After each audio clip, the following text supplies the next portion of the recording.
Alright, g'day everyone, and welcome back to ICBM Escalation, where we are on the plains of Europe for the scenario Broken Bowman, which is about Able Archer going hot. Now, a little bit of a disclosure here right up front. I have a slight unfair advantage playing this mission, because unlike the others, this is not the first time I've run it. You see, the Able Archer mission is a little bit different. Whereas normally you might be doing a 1v1 or 1v many scenario, in this case it's a 2v2. It's the United States and the European NATO allies up against the Soviet Union and the Warsaw Pact. And in terms of total available resources, if we click around, we are well outnumbered by everyone else in this scenario. We know that our NATO allies, for example, have 44 army divisions at the start of the game, 8 attack submarines, 9 SSBNs, a whole bunch of cruisers and carriers, 20 tactical air bases. The Soviet Union, we don't have intelligence on their stuff, but I guarantee you they have more than the European NATO allies do. And the Warsaw Pact, just what we have intelligence on, is at least 28 divisions. The US has 3. At least 4 I think, in Europe at the start of the game. There are more in the United States waiting to be shipped over, but you get the idea. We're actually the smaller party here, rushing to support the Western NATO allies. So, the scenario was clearly designed with that in mind.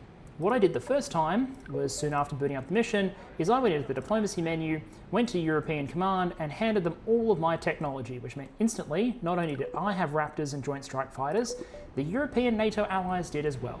And while the scenario might be able to accommodate the US having a slight tech advantage, it can't deal with 44 divisions suddenly upgrading to max tech, along with the fighters at 20 separate air bases. The Reds got absolutely completely ruffle-stomped all the way to the border, and NATO apparently got so overconfident that they thought invading the Soviet Union was a reasonable thing to do, because their conventional superiority was so massive, even nukes apparently didn't seem intimidating. And I'll see if I can include a brief video snippet of how that went.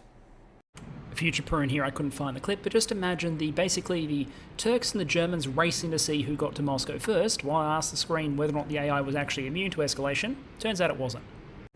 Yeah, so it turns out the AI wasn't immune in that sense. The Soviet Unions did get annoyed, launch a nuclear attack, and we failed the mission.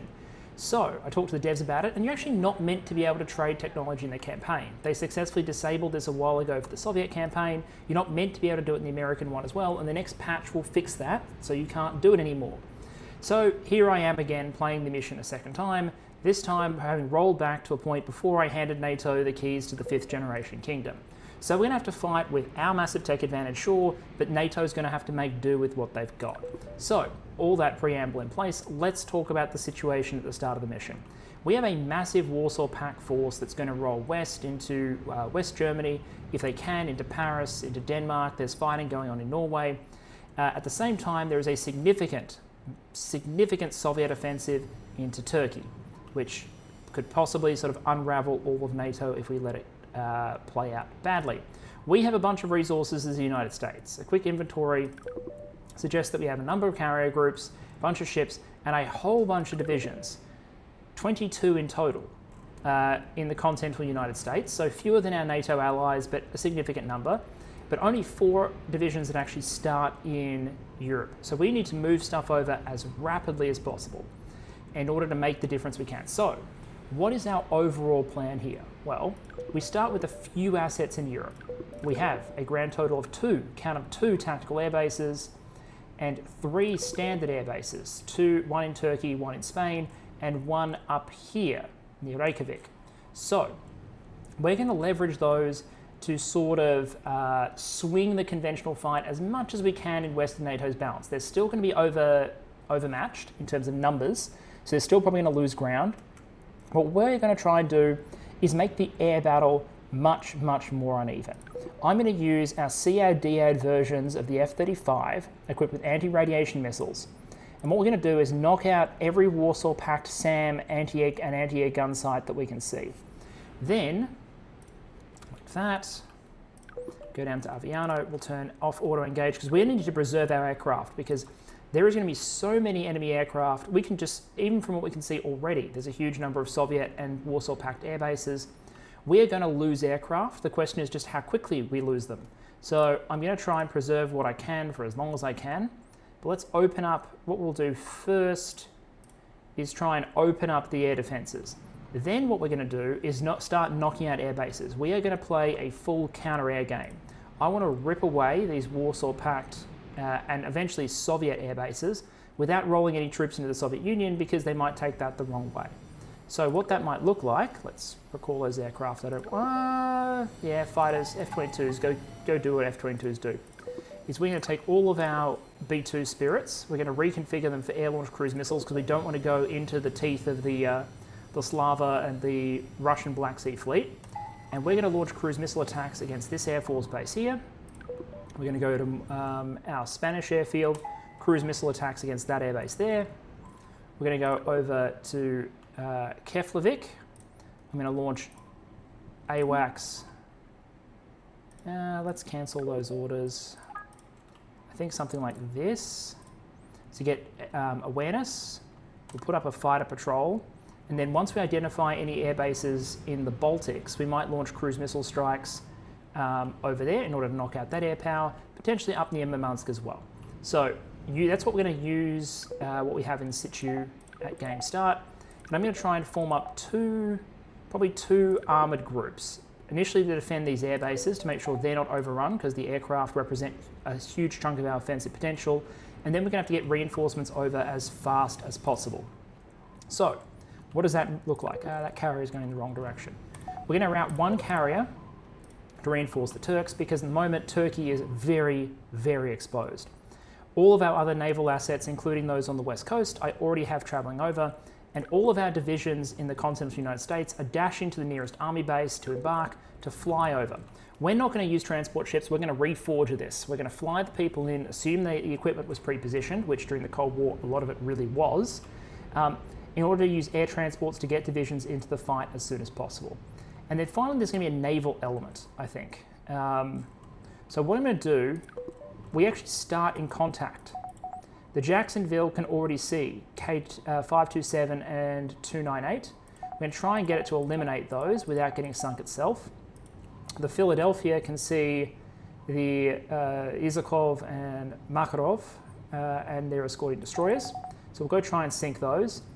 We don't have ad caps. When I rolled back, I had made slightly different tech choices. And in terms of tech, we're going to grab advanced standoff cruise missiles and autonomous active tracking AGMs. So we're going to get modern cruise missiles. We're going to get small diameter bomb and a whole bunch of stuff like that and JAGM for our helicopters and replace HARM with ARGM-ER. And then we're going straight to artificial intelligence research aids. Plus we are going to only spy on the Soviet Union, take what tech we can. So I'm going to do just a tad more setup, get all the divisions into air bases, start launching airstrikes, and then we're going to go from there. All right, ready to run the clock, let the chaos commence. So we'll pull our divisions back around these air bases because that's what we want to defend, concentrate, and then what reinforcements can we get? So how are we going to do this air bridge? We can fly divisions from most of the United States out to Newfoundland. So use these bases, even the Quebec base, I think. Yeah, the Quebec base with these enhanced air transports can make it to Western Europe. So we can fly reinforcements from Gander, from Gagetown, or from Valcartier, I want to say. And can we reach from over here as well? I presume we can. We can just. Let's go land there. So let's get our first divisions over, like that. And then as these units all roll up into these bases, we will start getting them on their way. The one thing I will say is in some cases, we might have bases where there's only enough, like this one, Fort Riley, right? So we'll load up divisions. Once those load up, we'll see that there's only enough. We'll get these guys flying over as well. They can reinforce this group here, drop a bit short so the Soviets don't destroy it. Let's launch 2 F-35s. We might do a group of 4 this time. Great. So that's a nice big cluster of F-35s. Bring them over. I want to get a nice big missile salvo. And then we want to pull them back. Good. Okay, that's one dealt with. Let's group them up again. We should have the range for another pass. I presume also the ordnance for another pass. We'll bomb one more. Recall the jets. Okay, call the jets. Everyone go home. And I don't think we lost anyone. Good, we didn't lose anyone. Great. So that's 2 air bases destroyed instantly and a bunch of defences. And we've almost destroyed... Incirlik's taken some damage. That's unfortunate. Let's launch some fighters just to hold them off. But we've almost destroyed Gudada Air Force Base, which is fantastic, because that's the source of the most immediate Soviet pressure. Want that gone.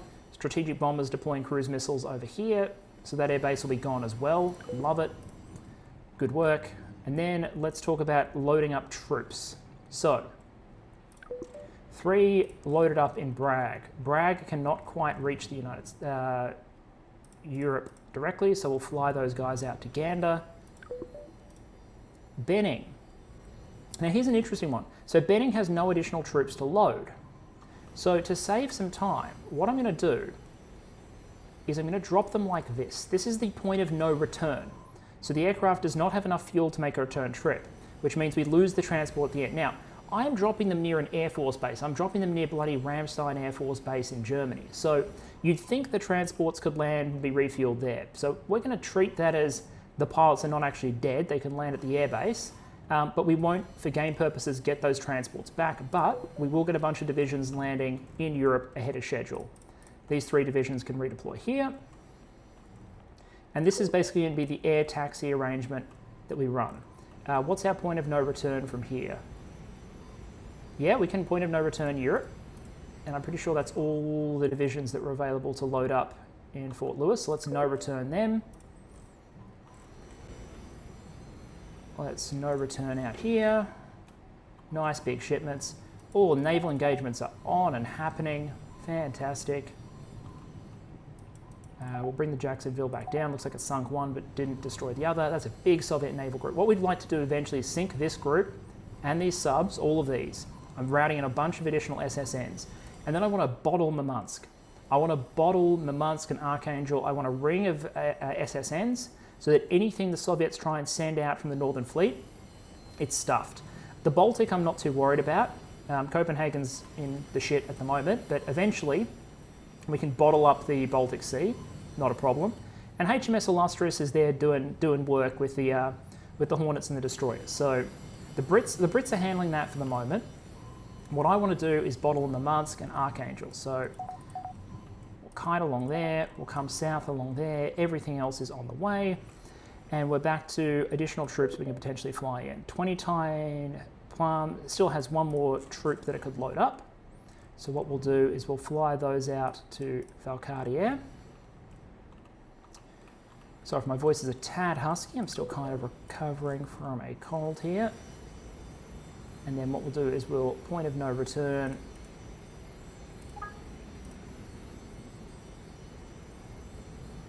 Drop a bunch of divisions down there. Those can reinforce this guy who's currently holding Munich against all of these divisions. I'll get the rest of this sorted, then we're going to launch some more F-35s. All right, we're going to route these F-35s north, and then we're going to kill this airbase here. Missiles away, pull back, airbase destroyed. And we can be a little brave, I think, and also go for this one, because there's a whole bunch of multi-rolls and fighters up here that are causing trouble, and I just don't want them to. Okay, missiles away, turn to base, do not engage any other fighters. Air wings are still intact, and that's an airbase dead over there. So we're going to switch these strategic bombers. So now we need to go into self-defend mode. We need to stop these divisions getting to Incirlik. So let's just start strategic bombing the crap out of these divisions and hope that we can DPS them. Moron has killed 1 airbase. Do I send them to kill this other one, or do I get them to start I think the safe move is to do this. Meanwhile, I can see some more AA gun sites, so we'll slap that. Any other air defences? Red Force is not allowed to have air defences. Air defences are nice things. The communists do not get nice things in this scenario. I don't think anti-radiation missiles should work on jamming vehicles, but I'm not sure if the game says they do. So we'll let those EW aircraft launch. And then because the airbase can only launch 2 aircraft at a time, and then we'll launch another group of F-35s to knock out a couple of air bases. Something like this.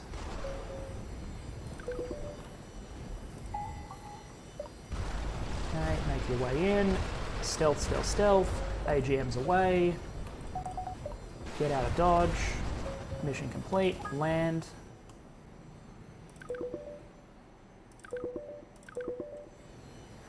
Did you... Oh, there's your two multi-rolls. Let's bring them in. Your target is that airbase right there. Two more multi-roll attackers if we can. A lot of air micro to start this, but the key is I don't want the enemy to have air bases. And if I can't give the allies F-22s, okay, missiles away. Run, run, run. Because like I said, the F-35s are hard for the enemy to track and kill, but they're not impossible. That's an electronic warfare aircraft. That's not allowed. F-22 Raptor, please. Okay, almost dead. Wonderful. And we'll steal SSBN. A lot of activity at the start of this mission, as you can see. It's air transports, which I don't like. I'm not sure we're going to be able to get... Actually, what's the range on the interceptors? That's not bad.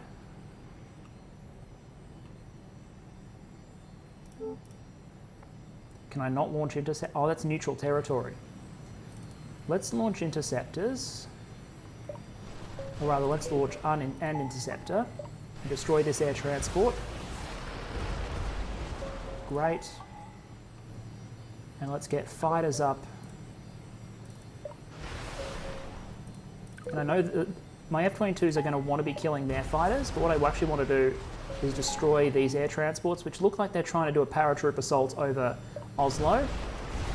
But that would involve the VDV accomplishing something, and we can't have that. Oh, I feel like I need to breathe for a moment. There's still this massive armoured fist rolling forward, but as you can see, the first reinforcements are starting to arrive. Hamburg looks like it's going to be in a bad shape, and Copenhagen is getting pasted. But Illustrious is doing what it can. Back in the States, our halfway house is stacking up with divisions, so I'm loading 9 US divisions into these 3 locations now. So they'll be ready to ship shortly. Bragg is ready to take set 2. Everyone get in. They'll have to fly up to Canada as well, but that's okay. I'm sure they don't mind taking a trip along the way. We'll load up the extra troops at Fort Hood. And I don't think the transports over here are back yet. So let's, I think I might have overdone all of those. So that combat engineer might have to go the long route. I might have miscalculated how many transport aircraft I had there. They're all refueling in Ramstein. That's my line and I'm sticking to it. All right, load up, guys. Let's go. In a moment, we'll have a bunch of 9 extra divisions launching. And a major naval engagement over here, by the way. The Brits, the Royal Navy, is almost dealt with the remainder of this Soviet force. I'll bring 1 submarine in just in case. Strategic bombers slapping out this way. But let's start... No, that's a coastal missile battery. I was going to say, do we need to do SEAD, DEAD on the Soviet Union? I don't see a compelling reason not to. Because it'll allow our aircraft to get just that little bit... It'll allow our aircraft to get just that little bit deeper into the Warsaw Pact territory. And we have our fancier cruise missiles, so that's great. Reinforcements arriving. Welcome to bloody Europe. Okay, flying in from Canada, let's get 3 more divisions out there. Let's send 3 more divisions to bulk out the southern group.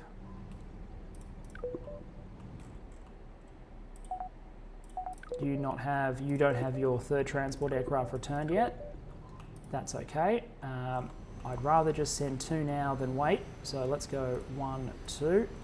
I basically want 2 armoured groups, 1 in Munich, 1 in Frankfurt, and then we're going to roll 1 to Prague, 1's going to go to Berlin, basically. take East Germany and Czechia as fast as possible, or Czechoslovakia at this point. The reason being I want them in my GDP as fast as possible. And I think we can handle it. Most enemy air bases are eliminated. It's time to start picking off the Soviet ones. This one's already about to be under attack. Long-range strategic bomber strikes. Redivert to that division. I think we killed that one. Then we'll need to bomb these ones. It's basically going to be danger close the whole mission. I don't really have a solution to those cruisers until the naval group arrives with the Eisenhower, but I think we can work with what we've got for the moment. Now, I'll try one F-35 raid against the Soviets.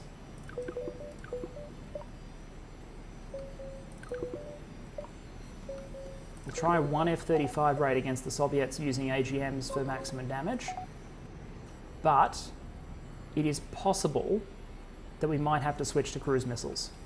What I'm going to do is we're going to take the southern approach. We're going to fly this route. We should have the range to do it. That is a SAM site. And we all know what I say about the Soviets, or the Warsaw Pact and SAM sites. They're not allowed to have them, because they might inconvenience my 5th gens. Okay. And go strike that airbase. AGM's away, come home. Do not get distracted on the way home. Lots of attempted, I think we lost one F-35, but we cleaned up that airbase. If we can strip these away, that should be all the air cover for the Warsaw Pact going forward.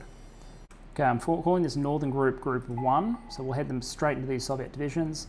And there's Group 2 down here, which I'll actually add a bunch of extra divisions to.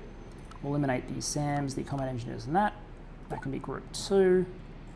And they're going to be able to smack these Soviet divisions, hopefully. And then we should be in a good position to swing one unit north to Berlin and Hamburg and whatnot. You can see Allies are already counterattacking at Copenhagen. And the other one, it's going to punch straight through to Prague, and then hopefully Vienna, not Vienna, we're not at war with Austria, and Austria is not engaged. But along this border near Vienna, and then up into through the southern border of Poland probably, because if we can get to Warsaw, when the Soviets inevitably counterattack, we'll be in a good position to either hold them there or pull back. In the meantime, what do you say to more airstrikes? Let's destroy this airbase that's in Ukraine. May their divisions melt. We have a slight firepower advantage. That's autonomous tracking AGMs done. Let's focus fire these divisions. Can't see them through the smoke to some extent. But yeah, we're going to smack these divisions down, and then I think it'll be time for us to start thinking about a counterattack. Transport planes are about to get back to the States, and our last reinforcements can then be routed in. We're running out of stuff to ferry, but the fact that 3 minutes in, we've got most of our stuff in Europe, I consider to be a definite win. Meanwhile, this Soviet naval task force is about to run into the most deadly submarine ambush that you can imagine. That is 3 top-tier SSNs, including a Canadian boat, which has been upgraded with our latest tech, because why not? Well, look at this naval apocalypse. Torpedoes going in. We'll strip the destroyers at the front of the formation first, since they're the primary ASW assets, other than this submarine, which I would also like to get. But somehow, I'm not sure what the objective of this naval group was, but somehow I don't think they're going to be reaching it. That's going to be a good kill on the submarine. Looks like there's another one in there as well. They're launching cruise missiles. The Norwegians have coastal guns, which are a little bit secondary in this scenario, to be honest. We're not going to make it to the famous fortress on the approach to Oslo, hopefully. I'm hoping nothing bad is happening on land while this is happening, but I just want to micro this. But I think the Jacksonville can now head up north towards Murmansk. And I think it's almost time, in fact I think it is time, to change our targeting for our strategic bombers out to this Air Force base now that it no longer has naval AA to protect it. And these divisions can all load up because we will need them all if we are to free Europe on an appropriate timeline. And yes, we are sending a whole bunch of divisions north towards Berlin, punching towards Prague. What I might do is actually keep one division behind. Let's load these up. You still have your forward operators, you come forward. And these 3 divisions I detached to deal with the Hamburg Soviet force, don't want it to fall. But really this group here, the one going for Berlin, this is the main effort. So we'll just zap as many of these lightweight, these are Warsaw Pact divisions, so they're even lighter weight in terms of tech than the mainline Soviet ones. So we should be able to melt them fairly efficiently. That sounds like more divisions loading up back home. There is definitely a lot of micro to happen because this is a big mission. I'm told the next ones are a little bit smaller. I'm not sure why that fired off an extra transport, but that's okay. Let's load a combat engineer out that way. And are we almost out of troops? I think we are almost out of troops. Or rather, almost all of our troops are almost all deployed. No, we don't want that. We want that. Okay, I think that was a pretty quick reforger. We are less than 5 minutes in, and we are at the gates of Berlin. Another F-35 strike. Beautiful, love your work. That's Kaliningrad's air support gone. So what I'm actually going to do here on reflection, because I know that the Soviets are going to get very, very annoyed when we take our first country, which I think will be, when Prague falls, it'll be Czechoslovakia. What we're going to do is concentrate, instead of trying to take all these Polish cities right now, we're going to load up all these facilities. We're going to load up a defense line in Western Poland. We're going to deploy all of our assets. The reason we're going to do this is because those FOBs will have attack helicopters, which we can use as fire support. We're going to bring the divisions that were going to go into Denmark over, roll all these forces back, form a massive line. We're going to rush specialized CBR and reconnaissance because when the Soviets come, it's not going to be just with the benign stuff. We're going to form a massive grouping of basically the entire US military in Europe.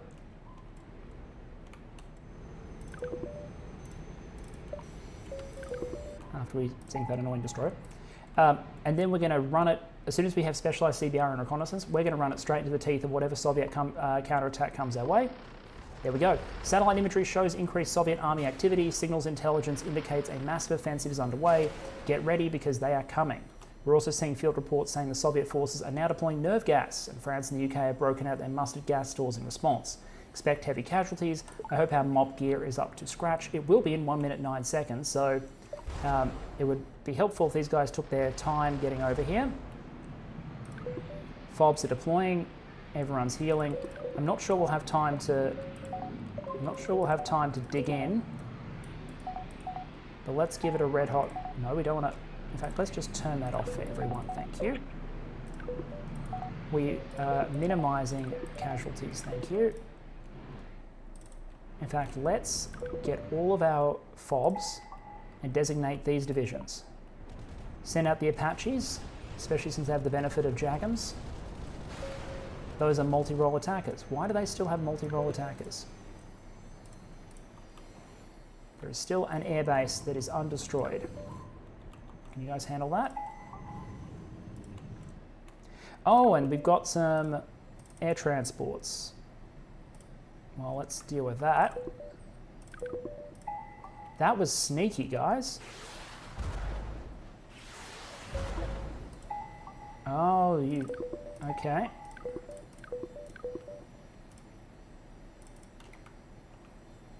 And let's switch these guys to GMs and bomb that. And do I have any divisions left in the States? I do.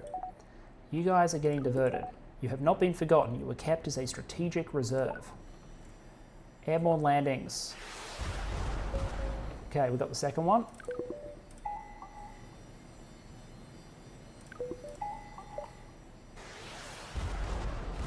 Come on. All right, we got everything except for this first one. Strategic bombers go. submarines vector north, establish a cordon, and then we have a massive land engagement that will happen. But first, the attack helicopters are going to have their field day. Well, if you ever thought you'd see the attack helicopters actually do what they were meant to do, smash Soviet armoured pushes on the plains of Europe, here is their moment. The attack helicopters will suffer losses, but so too will the Soviet fighters. We'll weaken these divisions as they approach. 25 seconds until we have our full mop gear. Pull that division back. Let's compress these divisions a little more. This won't be good if we don't get our gear in time, but I think we'll get our gear. You're a problem. Let's concentrate out this way and get ready for the fight. Yeah, that's not as much of a problem as it might seem like. 9 seconds.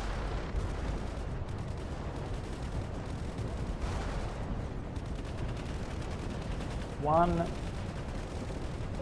Research complete. All right, I think we got this. Concentrate fire. Take them one at a time. Last march of the Red Army. Make it so. Yeah, they are evaporating. I'm not going to turn on our chemical weapons. That much direct concentrated fire is doing the job for me. Not sure if any of the FOBs have any attack helicopters left. They sort of made their impact. But let's route just a couple of divisions north, pick up that FOB and run, clean them up, and then let's actually liberate all this territory. Yeah, they're not invading for long.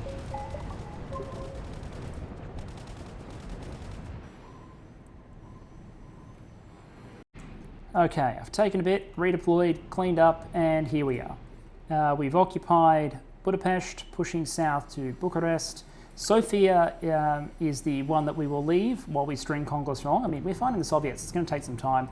But naval reinforcements have arrived, the Soviet counterattack has been smashed. Poland is going to be liberated in 1 minute and 51 seconds. So all up, I think we're in pretty good shape. The question now is how quickly will that flip over and benefit our economy? And also, let's try and steal some technologies from the Soviets to catch up while we're doing it. Cordon of submarines is established. Life is good. And okay, perhaps some Soviet scientist sees which way the wind is blowing. We now have 36 minutes to play. Most of these territories are now either assimilated or will near assimilate. East Germany, for example, is already contributing to the economy, as is Czechoslovakia, as is Hungary. So it's just Poland, a little bit about a minute off, and we've just stolen improved SSBNs.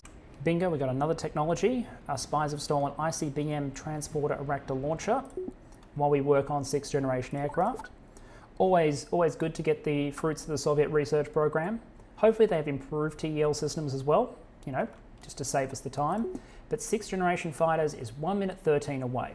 We are currently in the AI age, in the 1980s. Go figure. We're ahead of where we are in our current timeline. I'm hoping that researching 6th generation aircraft, suborbital bombers, orbital attack satellites, high energy lasers, and all that stuff will push us into the future, which will include a tech discount on some really zany tech. And if we get there in time, I'll take you through what that might be. And that is comprehensive EMP shielding, timer duration 16 minutes. Only place not occupied is down here. They have a couple of air defenses and radar installations, but I'm going to group these troops up, clear this area out, and then just not take the city because Congress understands by now. They know how I work. Anyway, 16 minutes to play. Stealing that tech helped. We are now in the future, technology level 10, which means we can research some top tier stuff without having to pay overs. Which means we're going to satellite and space weapons, and we need to talk about orbital weapon systems. There are two. There are two orbit-to-surface weapons in this game, maybe three, depending on how you define it. The orbital attack satellite is it's the tungsten rods from God approach. It's Project Thor.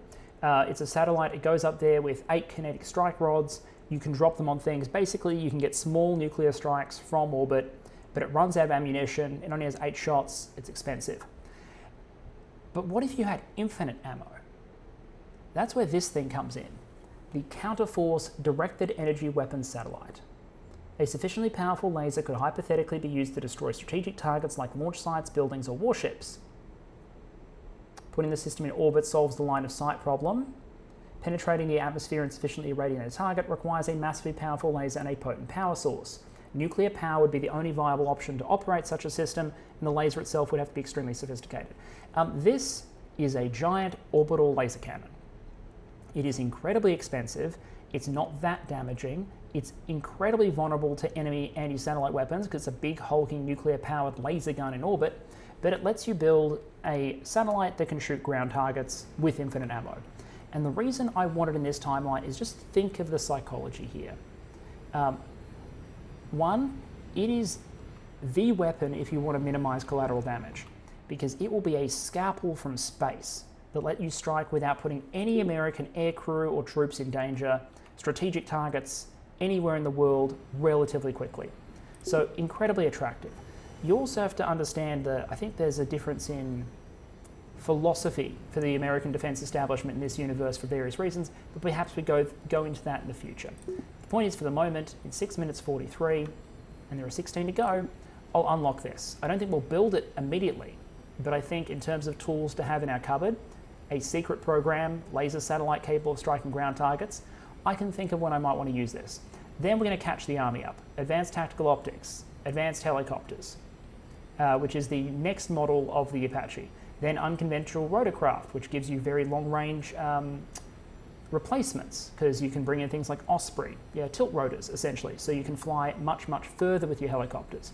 We'll grab experimental missile guidance, neural network-trained AGM, so even more damaging air-to-ground munitions. This is the Spear 3 and stuff like that. Then our radars were lagging, so I'm going to grab IESA radar, IESA targeting, and IESA search radar. That's 18 minutes. We're not going to get all of it. So realistically, if I can get, we might.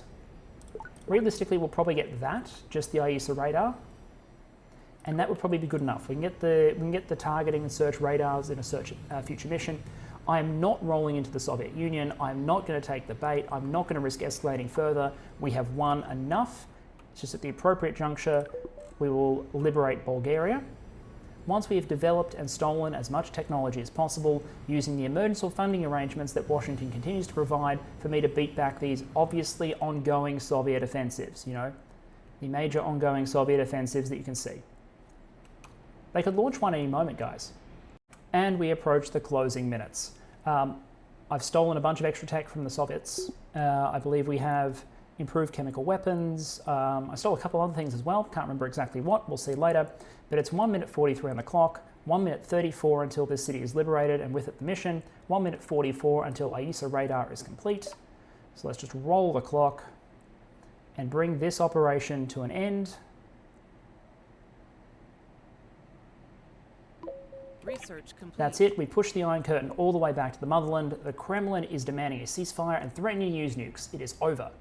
As far as I'm concerned, we just won World War III. Incredible work, Commander. And the people in this universe, because now the Soviet Union will presumably collapse, the next mission is called Perestroika, which I think is going to be a Soviet Civil War mission. Everyone in this universe is going to think it is this war that did it. It's going to think the Soviets being stupid enough to invade and then get their faces punched in. They're going to think that is why the Soviet Union fell. So I think it's really interesting to think about how that might affect the way not just strategists, but also the public, the common perception view the world. Anyway, here we are. We're going into the 90s. The mission is called Perestroika. So it's going to be some sort of Soviet Civil War scenario. So that's another reason I'm happy, because I don't know how covert this is going to have to be. I'm happy to go into this mission with as much air power and precision as possible. So I like having this in my back pocket, although how much is a satellite?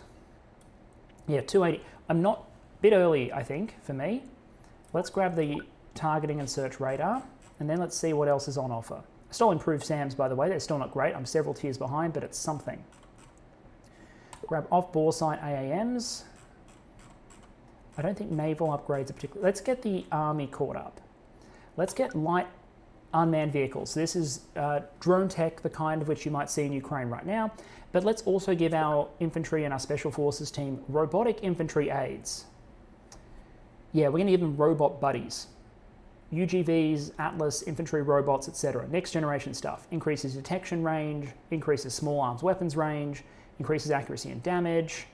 Army divisions will be better at finding covert units, etc. So basically our special forces teams are going to become control nodes, human control nodes that are sending out drones and robots to do a lot of their recon for them, with just a small node of human operators bunkered down somewhere. We'll give them novel fighting vehicle concepts and composite liquid armor, so next generation armor, and novel fighting vehicle concepts. So this is Abram X. This would have been Armata if it happened.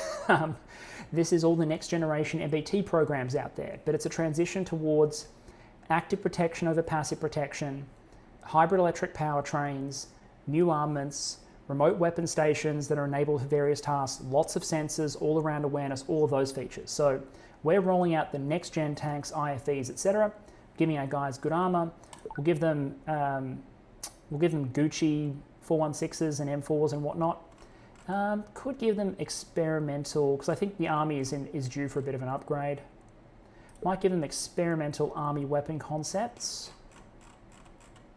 That would leave 240 points left. Don't think we need blended wing airframes. Laser CWIs and anti-air laser weapons would be cool. I'm just not sure they're the priority for right this second. Actually, no, what I want is this. I want ultra-resolution streaming satellites. So if I ditch that, I can grab that. So we'll only go up one weapon tier for the infantry.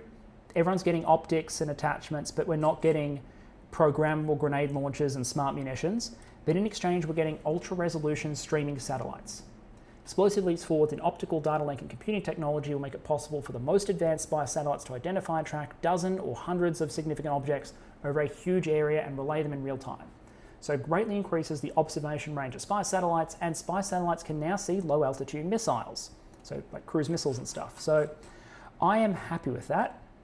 We also got Seeker blinding lasers, which is the top tier jamming missile defense technology. So we now have the stealthiest planes possible and the best anti-missile defenses for them possible. All tech, 0 units. I'm happy with that. Bring it on.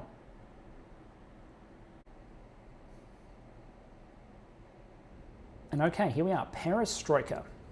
The situation in the Soviet Union is complex. Relations are finally thawing with the West, and the revolutions in 1989 have signaled the beginning of the end of the USSR. As demands for political and societal change challenge the status quo posed by the Soviet state. Estonia, Georgia, Latvia, Lithuania have already broken away from the USSR, and it appears the total dissolution of the USSR is possible. However, a powerful group of Soviet hardliners and their supporters, many embittered and impassioned by the Able Archer War, have begun a coup. Wait, so they stuffed up, they started a war, they lost, and now they're bitter about it. Good on them. Bastards. Many embittered have begun a coup to overthrow the current Soviet government and stop the reforms that are dissolving the Union. As a violent rift between ultranationalist and loyalist forces erupts across the Soviet Union and plunges the nation into chaos, the US and NATO have a short window of time to rescue the legitimate government and stabilise the situation before the ultranationalist rebellion seizes control of the WMD stockpile and forces authorization to use nuclear weapons. So it is the Soviet Civil War. It's a Soviet Civil War with breakaways. Anyway, missions. Liberate Estonia, Latvia, Lithuania, Georgia. Do not let the ultranationalists capture all of them. Rescue major loyalist officials in Moscow, St. Petersburg, Kiev, and the Yamantau complex. Act before the usurpers can access and authorize the use of nuclear weapons. Minimize all civilian casualties. Do not let more than 1 million civilians die. I'm assuming that's by other people too, so we need to defang them as quickly as possible. Avoid unnecessary excessive force. Rescue loyalist officials. Okay, so we're rescuing loyalist Soviet officials, but also the Russian Soviet Republic, and then other Soviet Republic. Okay, so we need to complete all objectives in less than 40 minutes without using nuclear weapons. Let me look around and see if I understand this. Okay, I think I do understand this.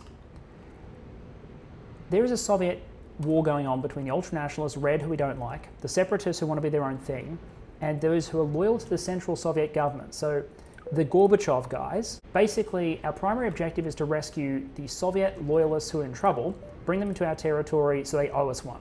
We can also rescue leaders in the various other Soviet republics, so all through Central Asia, in Ukraine, even out in the Far East. So if we rescue them and get them to territory, they can presumably lobby against the coup, coordinate, and also they'll be in our territory and presumably owe us one.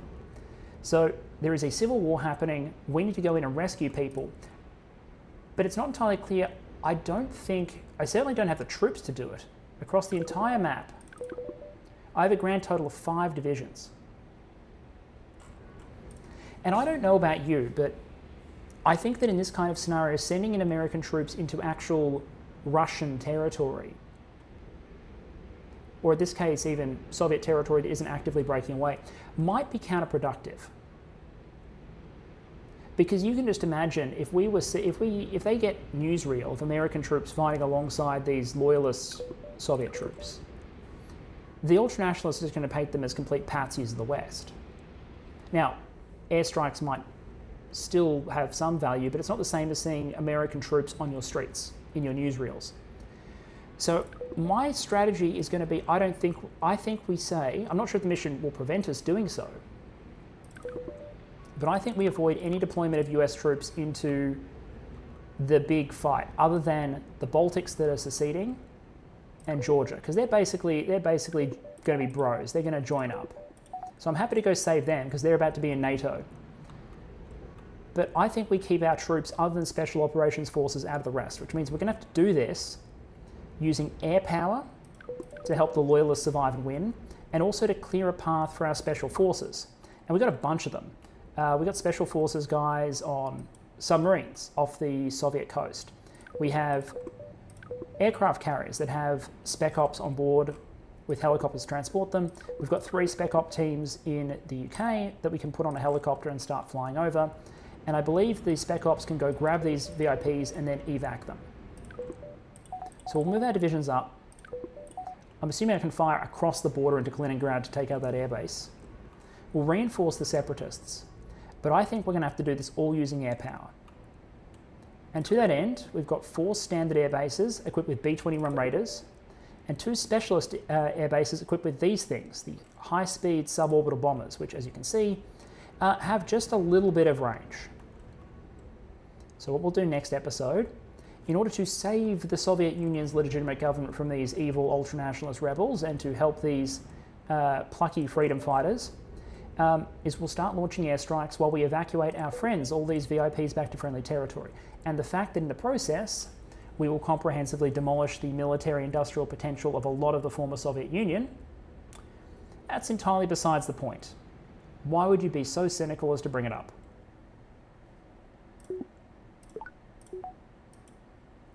Get some research starting on 3D printing. I'll run the clock for 1 second so we can see the brief.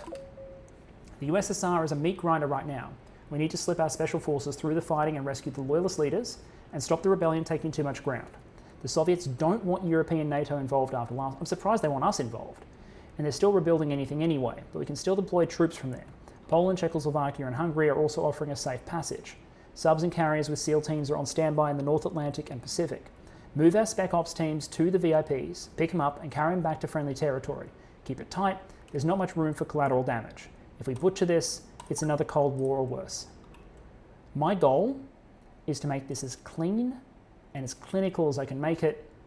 And if I can run it with a handful or maybe even 0 American casualties, all the better. Hope you're enjoying. See you again next time.